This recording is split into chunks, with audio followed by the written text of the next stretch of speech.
La gran tribulación no es la ira de Dios. Hoy veremos el fundamento bíblico.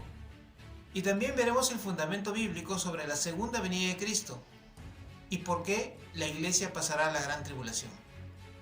Bienvenidos a la verdad en la Biblia.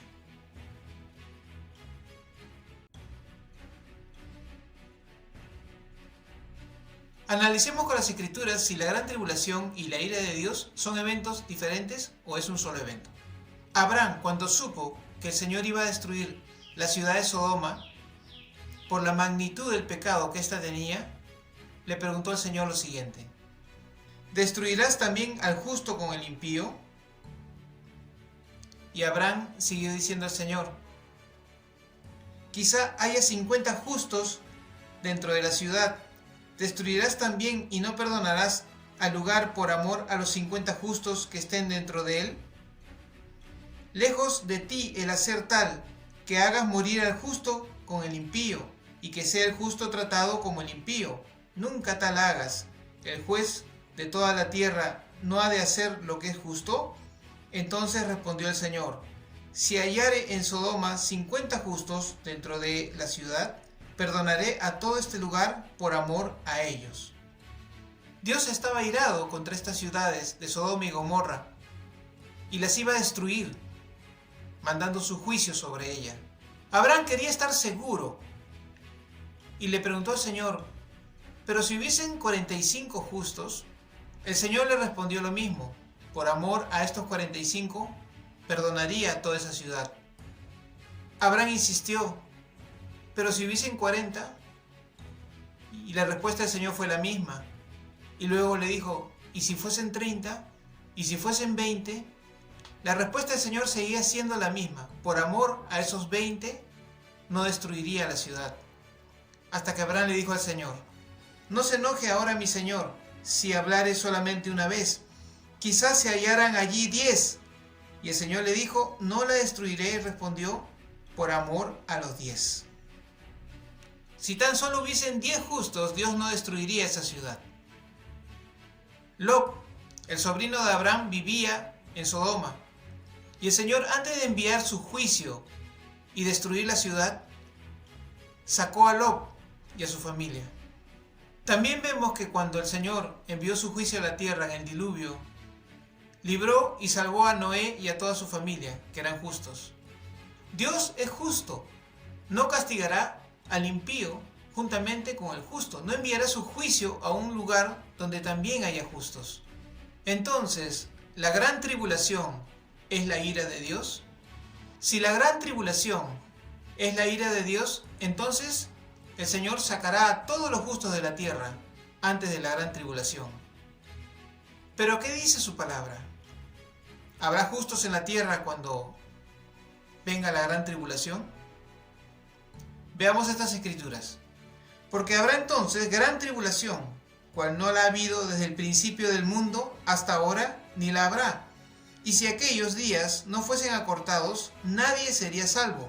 Mas por causa de los escogidos, aquellos días serán acortados. Si vemos acá el texto, nos da a entender que habrá justos en la tierra en el tiempo de la gran tribulación.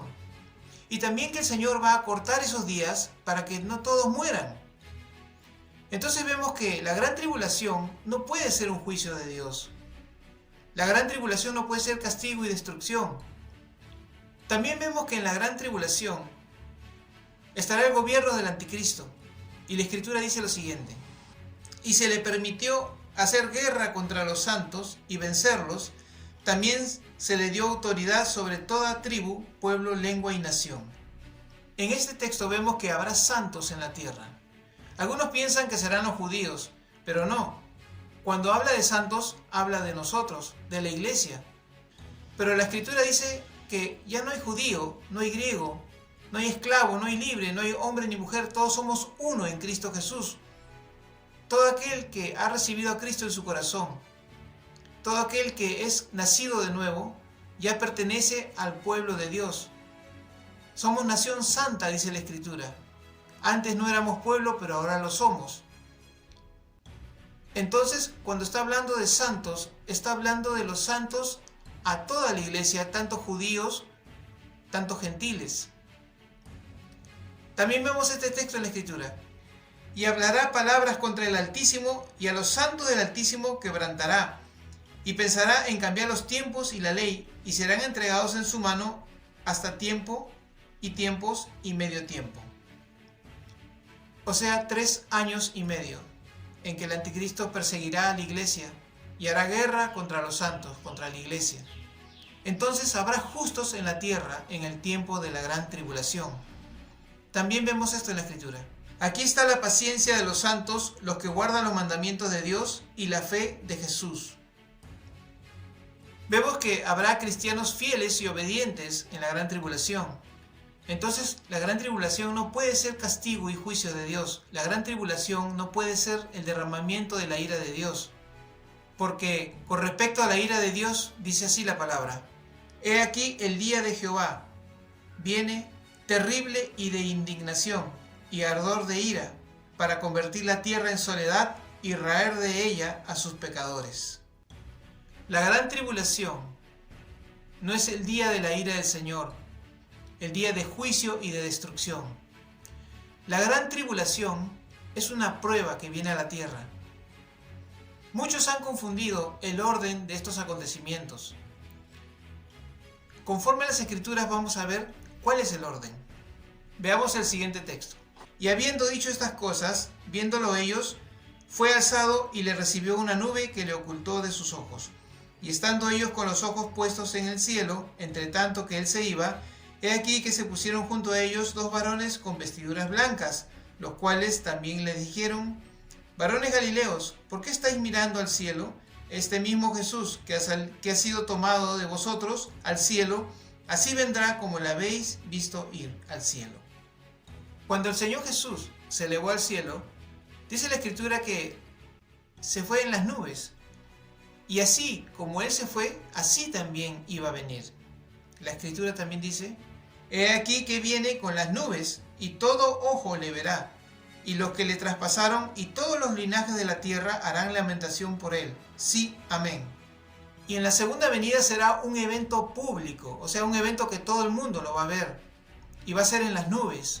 ¿Qué más dice la Escritura? Así también Cristo fue ofrecido una sola vez para llevar los pecados de muchos, y aparecerá por segunda vez sin relación con el pecado para salvar a los que le esperan. Miren, aquí dice que aparecerá por segunda vez para salvar a los que le esperan. Se está refiriendo al arrebatamiento. La Escritura también sigue diciendo: E inmediatamente después de la tribulación de aquellos días, el sol se oscurecerá y la luna no dará su resplandor, y las estrellas caerán del cielo, y las potencias de los cielos serán conmovidas. Entonces aparecerá la señal del Hijo del Hombre en el cielo, y entonces harán lamentación todas las tribus de la tierra, y verán al Hijo del Hombre viniendo sobre las nubes del cielo con poder y gran gloria, y enviará sus ángeles con gran voz de trompeta, y juntarán a sus escogidos de los 4 vientos, desde un extremo del cielo hasta el otro. Vemos aquí que después de la gran tribulación, viene el Señor Jesús en las nubes, y luego levanta a la iglesia, los arrebata. Por eso dice la palabra en el versículo anterior que viene por segunda vez para salvar a los que le esperan. Y vemos otro texto más. Porque el Señor mismo, con voz de mando, con voz de arcángel y con voz de trompeta de Dios, descenderá del cielo, y los muertos en Cristo resucitarán primero. Luego nosotros, los que vivimos, los que hayamos quedado, seremos arrebatados juntamente con ellos en las nubes para recibir al Señor en el aire, y así estaremos con el Señor siempre. Viendo estos textos, está muy claro el orden de los acontecimientos.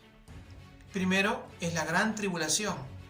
Luego, en las nubes del cielo, viene el Señor Jesús, que es la segunda venida.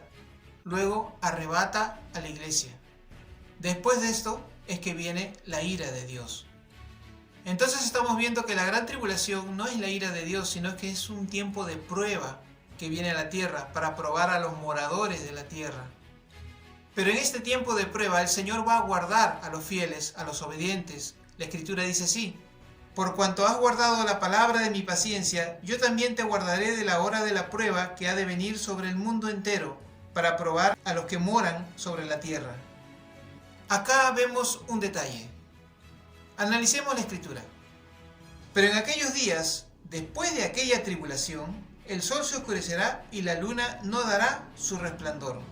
Notemos que dice después de la tribulación. Después. Y el texto sigue diciendo, y las estrellas caerán del cielo, y las potencias que están en los cielos serán conmovidas. Entonces verán al Hijo del Hombre que vendrá en las nubes con gran poder y gloria, y entonces enviará a sus ángeles y juntará a sus escogidos de los cuatro vientos, desde un extremo de la tierra hasta el extremo del cielo. Va a haber un tiempo en que la tribulación, como dice la Escritura, el Señor va a cortar los días de la tribulación por causa de los escogidos, y para que no todos mueran. Entonces, cuando la tribulación esté por dar término o esté terminando, la gente, la que no tiene a Cristo, los que estén bajo el gobierno del anticristo, van a pensar que las cosas se están normalizando y van a comenzar a hacer su vida normal como lo hacían antes. Van a casarse, van a darse en casamiento, van a comer, beber, van a hacer fiestas, reuniones, actividades normales. Pero veamos lo que acontece. Mas como en los días de Noé, así será la venida del Hijo del Hombre. Porque como en los días antes del diluvio estaban comiendo y bebiendo y casándose y dándose en casamiento hasta el día en que Noé entró en el arca, no entendiendo hasta que vino el diluvio y se los llevó a todos, así será también la venida del Hijo del Hombre. También leemos en la Escritura, porque vosotros sabéis perfectamente que el día del Señor vendrá así como ladrón en la noche, que cuando digan paz y seguridad, entonces vendrá sobre ellos destrucción repentina como los dolores a la mujer encinta y no escaparán. Y estas cosas sucederán cuando se toque la última trompeta. He aquí os digo un misterio, no todos dormiremos, pero todos seremos transformados en un momento, en un abrir y cerrar de ojos, a la final trompeta, porque se tocará la trompeta y los muertos serán resucitados incorruptibles y nosotros seremos transformados. En el Apocalipsis vemos que habrá 7 ángeles que tocarán 7 trompetas. En cada trompeta que toquen los ángeles habrá acontecimientos que sucederán acá en la tierra. Pero cuando el séptimo ángel toque la última trompeta, la Escritura dice así: el séptimo ángel tocó la trompeta y hubo grandes voces en el cielo que decían: los reinos del mundo han venido a ser de nuestro Señor y de su Cristo, y Él reinará por los siglos de los siglos. Y se iraron las naciones, y tu ira ha venido, y el tiempo de juzgar a los muertos, y de dar el galardón a tus siervos los profetas, a los santos, y a los que temen tu nombre, y a los pequeños y a los grandes, y de destruir a los que destruyen la tierra. Después que sea tocada la séptima trompeta, la final trompeta, el Señor Jesús vendrá, arrebatará a su iglesia, y de ahí vendrá la ira de Dios sobre la tierra. Juicio y destrucción. Miré, y he aquí una nube blanca, sobre la nube uno sentado, semejante al Hijo del Hombre, que tenía en la cabeza una corona de oro y en la mano una hoz aguda. Y del templo salió otro ángel clamando a gran voz al que estaba sentado sobre la nube: mete tu hoz y siega, porque la hora de segar ha llegado, pues la mies de la tierra está madura. Y el que está sentado sobre la nube metió su hoz en la tierra, y la tierra fue segada. En este texto que acabamos de ver, se refiere al arrebatamiento de la iglesia, cuando el Señor Jesús viene y se lleva a su iglesia. Pero que quede claro que el día y la hora de la segunda venida del Señor nadie lo sabe. Después de eso viene la ira de Dios. Sigamos leyendo. Vi en el cielo otra señal grande y admirable, 7 ángeles que tenían las 7 plagas postreras, porque en ellas se consumaba la ira de Dios. Esto que estamos leyendo es después de la siega, después del arrebatamiento. Oí una gran voz que decía desde el templo a los 7 ángeles: id y derramad sobre la tierra las 7 copas de la ira de Dios. En todo el capítulo 16 del Apocalipsis vemos cómo será el derramamiento de la ira de Dios. La iglesia no estará en la tierra. Y vemos que la ira de Dios es derramada después de la siega, después del arrebatamiento, después de la segunda venida del Señor. Comprueben ustedes mismos estos textos que les estoy diciendo y que aparecen en pantalla. Vean ustedes mismos lo que dicen las Escrituras con respecto a esto. Vemos aquí el orden de los acontecimientos conforme a las Escrituras: la gran tribulación, luego la segunda venida del Señor, el arrebatamiento, luego la ira de Dios. Tenemos que estar abiertos a lo que el Señor nos dice en su palabra y ver las cosas tal como Él las dice, para así comprobar qué sucederá en los tiempos del fin. Espero que esta enseñanza haya aclarado tus dudas o preguntas o incógnitas sobre este tema. Te pido que te suscribas a este canal y que toques la campanita para que sepas cuando colguemos nuevas enseñanzas. Y también te pido que compartas esta palabra a otras personas. Te doy gracias por tu audiencia. Dios te bendiga. Será hasta otra oportunidad.